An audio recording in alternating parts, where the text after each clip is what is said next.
നമസ്കാരം. മലയാളി വാർത്തയിലേക്ക് സ്വാഗതം. ഇറാന്റെയും അമേരിക്കയുടെയും പ്രതിനിധികൾ തമ്മിൽ സ്വിറ്റ്സർലൻഡിൽ സമാധാന ചർച്ചകൾ പുരോഗമിക്കുകയാണ്. അതേസമയം അമേരിക്കൻ പ്രസിഡന്റ് ഡൊണാൾഡ് ട്രംപ് തുർക്കിയിലെ അങ്കാറയിൽ നാറ്റോ സഖ്യകക്ഷികളുടെ യോഗത്തിൽ പങ്കെടുത്തുകൊണ്ടിരിക്കുന്നു.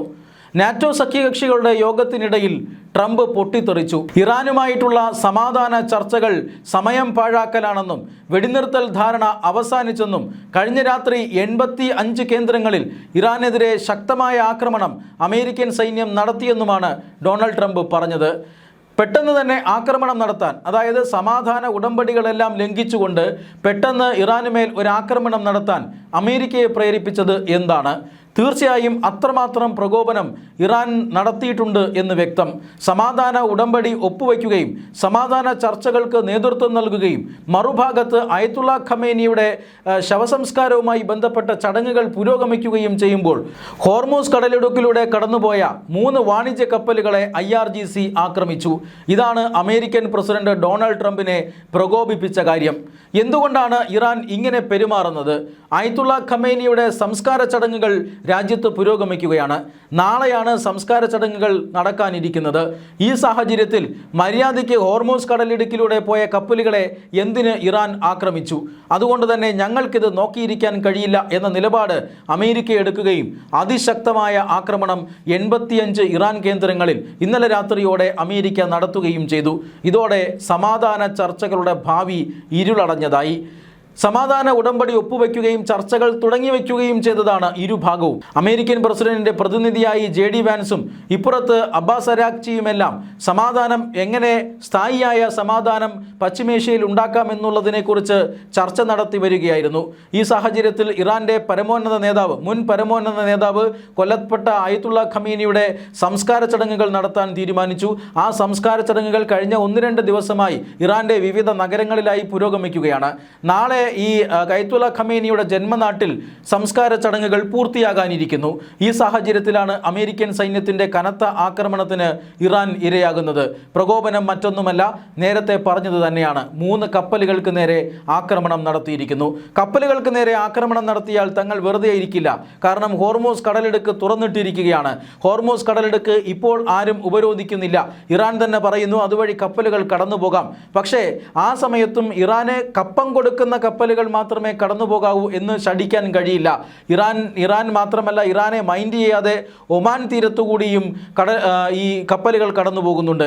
ഒമാൻ തീരത്തുകൂടി കടന്നു പോകുന്ന കപ്പലുകളെയാണ് ഇറാൻ ആക്രമിക്കുന്നത്. അതിന് പ്രത്യേക കാരണമുണ്ട്. ഇറാൻ ഇപ്പോഴും വാദിക്കുന്നത് ഹോർമൂസ് കടലിടുക്ക് തങ്ങളുടെയാണ് എന്നാണ്. അതുകൊണ്ട് തന്നെ ഹോർമൂസ് കടലിടുക്കിലൂടെ കടന്നു പോകുന്ന കപ്പലുകൾക്ക് തങ്ങളുടെ അനുവാദം വേണം. ചില സൗഹൃദ രാജ്യങ്ങൾക്ക് മാത്രമേ ഇങ്ങനെ കടന്നു പോകാൻ കഴിയുകയുള്ളൂ. ഇല്ലാത്ത കപ്പലുകൾക്ക് വൻതുക ടോൾ ചുമത്തിയതിന് ശേഷമാണ് ഇറാൻ പറഞ്ഞയക്കുന്നത്. യുദ്ധത്തിൽ വലഞ്ഞു നിൽക്കുന്ന ഇറാനെ സംബന്ധിച്ചിടത്തോളം ഇതൊരു വരുമാന മാർഗം കൂടിയാവുകയാണ്. ഈ സാഹചര്യത്തിലാണ് ഹോർമൂസ് കടലിടുക്ക് സർവതന്ത്ര സ്വതന്ത്രമാകണമെന്നും ഒരു കാരണവശാലും കപ്പലുകളെ അവിടെ തടയരുതെന്നും അമേരിക്ക നിർദ്ദേശിക്കുന്നത്. പക്ഷേ അമേരിക്കയുടെ നിർദ്ദേശത്തിന് വിരുദ്ധമായി ഇറാൻ ഇതാ ഇപ്പോൾ കപ്പലുകൾക്ക് നേരെ ആക്രമണം നടത്തിയിരിക്കുന്നു. ഈ ആക്രമണത്തിൽ പ്രതിഷേധിച്ചുകൊണ്ടാണ് ഒരു വിട്ടുവീഴ്ചയ്ക്കും തയ്യാറല്ല എന്ന് പ്രഖ്യാപിച്ചുകൊണ്ട് ഇപ്പോൾ ഇതാ ഇറാന്റെ 85 കേന്ദ്രങ്ങളിൽ ആക്രമണം നടത്തിയിരിക്കുന്നത്. ഇറാൻ വെറുതെ ഇരിക്കുന്നില്ല. അയത്തുള്ള ഖമേനിയുടെ സംസ്കാര ചടങ്ങുകൾ ഒരു ഭാഗത്ത് പുരോഗമിക്കുമ്പോഴും അമേരിക്കൻ ആക്രമണങ്ങൾക്ക് മറുപടി നൽകാൻ ഇറാൻ സമയം കണ്ടെത്തുകയാണ്. അതായത് ഇറാൻ കുവൈറ്റിൻ്റെയും ബഹ്റൈനിലെയും പ്രധാനപ്പെട്ട കേന്ദ്രങ്ങളിൽ ഡ്രോണുകളും അതുപോലെ തന്നെ മിസൈലുകളും ഉപയോഗിച്ചുകൊണ്ട് ആക്രമിക്കുകയാണ്.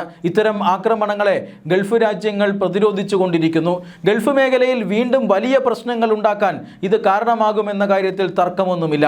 കഴിഞ്ഞ കുറച്ച് ദിവസമായി സംഘർഷങ്ങൾ ഇല്ലാത്തതിനാൽ ആഗോള വിപണിയിൽ എണ്ണവില കുറഞ്ഞിരിക്കുകയായിരുന്നു. മാത്രമല്ല ചില പ്രതിസന്ധിയും ഒഴിഞ്ഞിരുന്നു. LPG പ്രതിസന്ധി അടക്കം ഇന്ത്യ ഉൾപ്പെടെയുള്ള രാജ്യങ്ങളെ വല്ലാതെ വലച്ചിരുന്നു. ആ പ്രതിസന്ധി അടക്കം ഒഴിഞ്ഞു നിൽക്കുമ്പോഴാണ് വീണ്ടും സംഘർഷ സാധ്യത ഉടലെടുക്കുന്നത്. ഒരു കാരണവശാലും ആണവായുധം നിർമ്മിക്കാൻ ഇറാനെ അനുവദിക്കില്ല എന്ന് പ്രതിജ്ഞ ചെയ്തിരിക്കുകയാണ് ഇറാൻ. മാത്രമല്ല ഈ ഹോർമൂസ് കടലിടുക്ക് പൂർണ്ണമായും സ്വതന്ത്രമാക്കണമെന്ന ആവശ്യം ഇപ്പോഴും അമേരിക്ക മുറുകെ പിടിക്കുന്നു.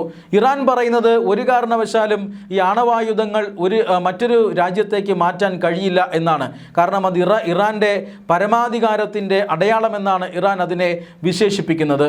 മാത്രമല്ല അമേരിക്ക കനത്ത ആക്രമണമാണ് കഴിഞ്ഞ കുറേ നാളുകളായി ഇറാനിൽ നടത്തിയിരിക്കുന്നത്. നിരവധി ആക്രമണങ്ങൾ നടന്നു, നിരവധി ഇൻഫ്രാസ്ട്രക്ചറുകൾക്ക് ഡാമേജ് ഉണ്ടായി, നിരവധി ആളുകൾ മരിച്ചു. അതുകൊണ്ട് തന്നെ നഷ്ടപരിഹാരമായി ഞങ്ങൾക്ക് വൻ തുക നൽകണമെന്ന് ഇറാൻ അമേരിക്കയോട് ആവശ്യപ്പെടുന്നുണ്ട്. ആ ആവശ്യം ഇപ്പോൾ അമേരിക്കയും അംഗീകരിക്കുന്നില്ല. പക്ഷേ ഇപ്പോൾ രണ്ടാം ഘട്ടമെന്ന നിലയിൽ അമേരിക്ക ഇറാൻ ഭരണകൂടത്തെ ലക്ഷ്യം വയ്ക്കുകയാണ്. ആയത്തുള്ള ഖമേനി ആയിരുന്നു ഇറാൻ ഭരണകൂടത്തിൻ്റെ മുഖം.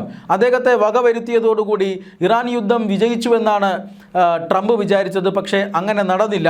ഇനിയിപ്പോൾ ഇറാൻ്റെ ഇപ്പോഴത്തെ പരമോന്നത നേതാവ് മുജ്തബ ഖമേനിയാണ് അമേരിക്ക ലക്ഷ്യം വയ്ക്കുന്നത്. അദ്ദേഹം ദീർഘകാലമായി ഒളിവിലാണ്. അദ്ദേഹം എവിടെയാണ് എന്ന് ആർക്കും അറിയില്ല. ആധുനികമായ ആശയവിനിമയ സംവിധാനങ്ങളൊന്നും അദ്ദേഹം ഉപയോഗിക്കുന്നില്ല. 1-2 തട്ടുകളിലായിട്ടുള്ള നേരിട്ടുള്ള ദൂതന്മാർ മുഖേനയുള്ള ആശയവിനിമയമാണ് സാധ്യമാകുന്നത്. അതുകൊണ്ടാണ് യുദ്ധ കാര്യങ്ങളിലടക്കം വലിയ താമസം തീരുമാനങ്ങൾ കൈക്കൊള്ളാൻ ഉണ്ടാകുന്നത്. എന്തായാലും ഇത്തരത്തിൽ മുജ്തബ ഖമേനിയെ അടക്കം കണ്ടെത്തിക്കൊണ്ട് ഇല്ലാതാക്കി എത്രയും വേഗം ഇറാനെ തീർക്കുക എന്ന ലക്ഷ്യമാണ് ഇപ്പോൾ അമേരിക്ക മുന്നോട്ട് വയ്ക്കുന്നത്. കാരണം ഈ ഇറാൻ ഭരണകൂടം അത് വളരെ മോശമായ ഭരണകൂടമാണ്, ക്രിമിനൽ ഭരണകൂടമാണ്. 54,000 ആളുകളെ കൊലപ്പെടുത്തി. ഇപ്പോഴും കപ്പലുകളെ ആക്രമിച്ചു കൊണ്ടിരിക്കുന്നു. ഈ ഭരണകൂടത്തെ വെറുതെ വച്ചിരിക്കാൻ കഴിയില്ല എന്നാണ് ഇപ്പോൾ ഡൊണാൾഡ് ട്രംപ് പറയുന്നത്. ഇതിൻ്റെ അടിസ്ഥാനത്തിലാണ് ചർച്ചകൾ കൊണ്ടുള്ള ധാരണ ഇതെല്ലാം റദ്ദാക്കിക്കൊണ്ട് കനത്ത ആക്രമണം നടത്തിയിരിക്കുന്നത്. കപ്പലുകൾക്ക് നേരെ ആക്രമണം നടത്തിയാൽ വീണ്ടും ഇറാനെ പാഠം പഠിപ്പിക്കുമെന്ന് ട്രംപ് പറയുകയും ചെയ്യുന്നുണ്ട്.